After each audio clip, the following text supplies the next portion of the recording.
What's up mga ka-Money Magnet? Narito na naman tayo para alamin ang mga bagay na malas sa pintuan mo at isa-isahin natin. Ang una sa listahan ay ang mga naglalakihang puno sa harapan ng pintuan mo. Alam mo bang ang malalaking puno na halos pumalibot sa kabahayan mo ay nagdadala ng negatibong enerhiya? Bakit? Sapagkat ang mga positibong enerhiya na dapat ay papasok sa tahanan mo ay nabablock na niya. Kaya naman kapag nablock niya ang mga positibong enerhiya ay maaaring mag-cause ito ng pagbagal, ng pag-usad, ng pag-asenso. At kapag bumagal ang pag-usad ng pag-asenso, magiging mabagal din ang blessing sa buhay mo. At kapag ito'y nagtuloy-tuloy, maghihirap ang buhay mo. Kaya alisin mo na. Pangalawang bagay na tinatawag na poison arrow bukod sa malaking puno ay ang mga naglalakihang poste. Kahit anong uring poste man yan, kung yan ay nakatapat sa tahanan o sa pintuan mo, ay maaari ding ituring na poison arrow.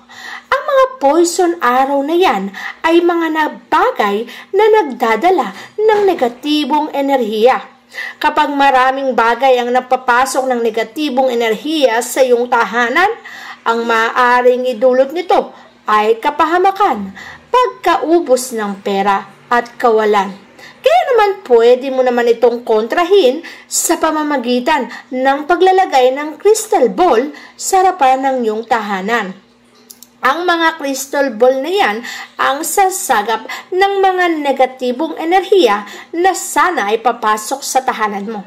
Ngunit makokontra mo ang mga ito gawa ng meron tayong crystal ball kahit may poison arrow sa harapan ng pintuan mo.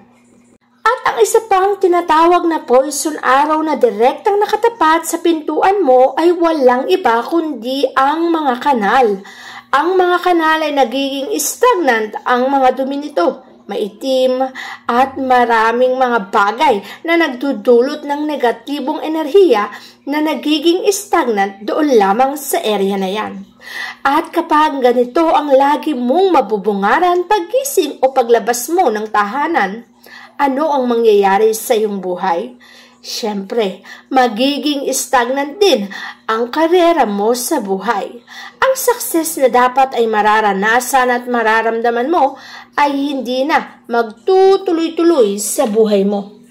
Kaya naman kung gusto mong maiwasan ang bagay na to, iwasan mo rin ang mga bagay na maaaring makapagdulot ng kamalasan sa buhay mo.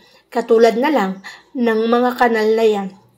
Bukod sa kanal, may direkta bang daanan o kalye na tumbok sa pintuan mo? Ang mga kalye na yan na tumbok sa pintuan mo ay may dala ring kamalasan. Sapagkat ikaw na nakatira sa tahanan na yan ang pagpapiestahan ng mga marites sa paligid mo.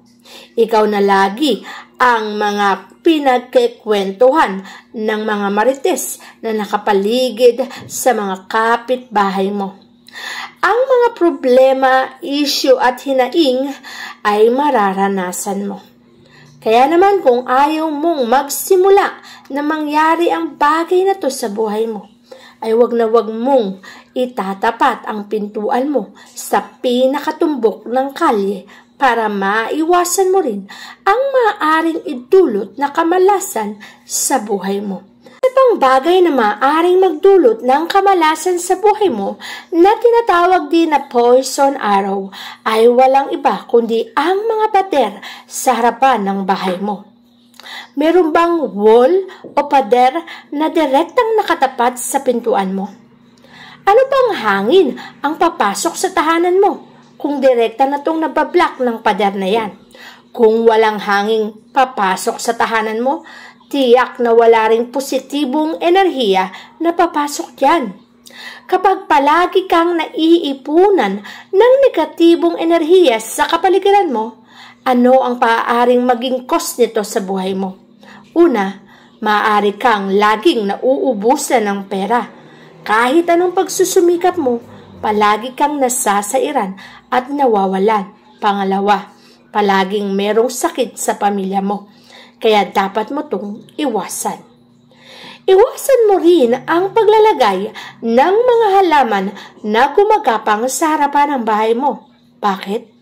Dahil ang mga halaman na direktang nakadikit sa bahay mo at ang mga halaman na yan ay gumagapang, ay magmamanifest din ng paghihirap sa buhay mo. Anong maaaring idulot nito? Pagkakaroon ng pinansyal na problema. Sa aspetong pananalapi ay maghihirap ka. Para bagang kahit anong pagsusumikap ang gawin mo, palagi ka pa rin gumagapang sa hirap at nauubusan ng pera sa araw-araw ng buhay mo. Ramdam mo ba na masipag ka pero walang nangyayari sa buhay mo? Pansinin at obserbahan mo ang labas ng bahay mo o maging sa paligid mo. Baka naman maraming halaman na gumagapang sa paligid mo. Simulan mo ng alisin at linisin ito. Isa pang bagay na tinatawag na poison arrow na direktang nagbibigay ng kamalasan sa tahanan mo ay ang tinatawag na lagus-lagusan o ang magkaharap na pintuan. Bakit sinasabing lagus-lagusan? Hindi pwedeng pareho kayong uulad at aasenso. May isa sa inyong magiging successful, ngunit mapag-iiwanan ang isa. Paano kung ikaw yung mapag-iwanan? Hindi pa nakakalungkot yan. Kaya huwag mong hayaan na ang pintuan ng kapitbahay mo ay katapat ng pintuan mo. Para sa ganon, walang sino man ang mapag-iwanan sa inyo. Dahil kapag ganito ang klase ng mga pintuan sa mga magkakapitbahay, palagi silang nagtatagisan ng lakas. Palagi silang nagpapayabangan. Pag umuulad yung isa, ang isa naman ay naghihirap, kaya iwasan. Isa pang bagay na tinatawag na poison arrow na nakapagdudulot ng direktang kamalasan sa tahanan mo at nagmanifest ng kamalasan ay walang iba kundi ang mga negatibong dulot ng mga bagay na nagbibigay ng kalungkutan o lugar na pinagpupuntahan ng mga bagay na nagkukos ng kalungkutan katulad na lamang ng mga sementeryo at ospital. Ang mga lugar na to ay pinupuntahan ng mga tao kung saan merong iba na nabubuwis ng buhay. Kaya naman, maaring ang bagay na to kapag madalas mong nakikita at madalas mong napapanood o naoobserbahan, mamamanifest mo sa iyong buhay at maaaring isang araw makita mo na lamang ang iyong sarili na nalulungkot at naghihinagpis, kaya dapat mo na ring iwasan.